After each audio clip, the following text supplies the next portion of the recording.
আপনার ভোট নির্ণয় করবে ভারত কোন পথে যাবে, প্রগতি না গতিহীনতা। বর্তমানে দেশের সবথেকে বড় সমস্যা হলো বেকারত্ব। তাই যুবকরা শপথ নিয়েই ফেলেছেন, আর মন কি বাত নয়, এবার রোজগার কি বাত হবে। তাই দেশে বেকারত্ব দূর করতে ও কর্মসংস্থান তৈরি করতে কংগ্রেসের অঙ্গীকার। যুব ন্যায়।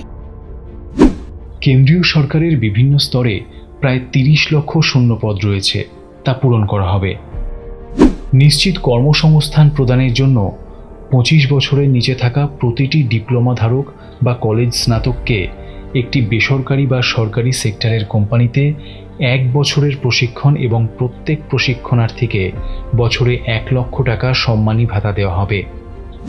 কঠোর আইন প্রণয়ন করে প্রশ্নপত্র ফাঁস চিরতরে বন্ধ করা হবে।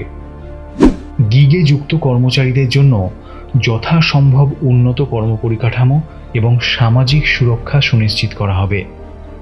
যুব রশ্মি, যুবক যুবতীদের স্বাধীন ব্যবসায় উৎসাহ দেওয়ার জন্য 5,000 কোটি টাকার স্টার্ট আপ ফান্ড তৈরি করা হবে।